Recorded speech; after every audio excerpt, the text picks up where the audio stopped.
श्रीराम समर्थ. श्री गोंदवलेकर महाराज प्रवचने. दिवस 116.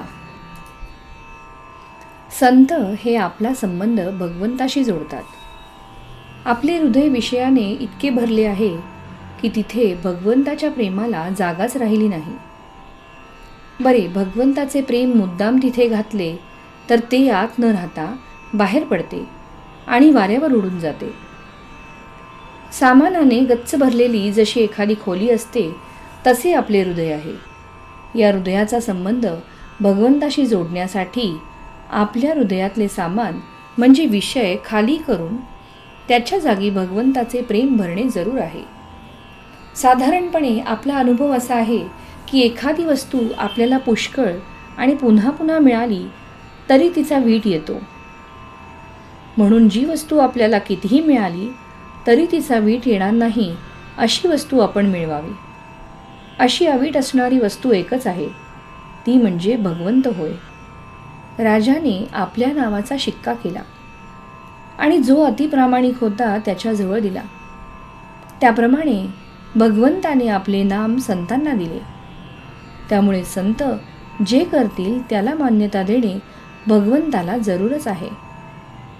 आपण आणि संत यांच्यामध्ये मनुष्य या दृष्टीने फरक नाही, पण फरक आहे तो हा की संत हा जसे बोलतो तसे वागतो, पण आपण बोलतो चांगले आणि वागतो मात्र त्याच्या उलट. आपल्या स्वार्थाच्या आड कोणी आले की आपण वाईट बोलतो. ज्याच्यावर आपण प्रेम करतो त्याच वस्तूवर दुसऱ्याने प्रेम केले तर आपण त्याला नावे ठेवतो. आपण नुसती नीतीची तत्वे जेव्हा सांगतो तेव्हा अगदी चांगले बोलतो, पण वागताना मात्र उलट वागतो. यासाठी आपण अशी कृती करूया की आपल्याला नंतर तसे बोलता येईल. गाडीत बसायला मिळावे म्हणून काही कोणी गाडीत बसत नाही, तर आपल्या स्टेशनला जाण्यासाठीच मनुष्य गाडीचा आधार घेतो. तसा मोठमोठ्या संतांनी प्रपंच केला खरा, परंतु तो सुखासाठी केला नाही. आपल्या वृत्तीपासून न ढळता इतरांना तारण्याचे काम संतांनी केले. बुडणाऱ्या माणसाला जसा दोरीचा आधार द्यावा त्याप्रमाणे संतांनी आपल्याला परमात्म्याचा आधार दिला.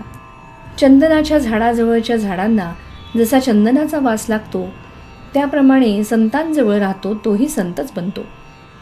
काही कष्ट न करता परमार्थ साधणे हेच सत्संगतीचे महत्त्व आहे. तात्पर्य, आपण प्रपंचात इतके खोल जातो की संतांची हाकच ऐकू येत नाही. ती ऐकू येईल इतक्या तरी अंतरावर असावे. श्रीराम समर्थ.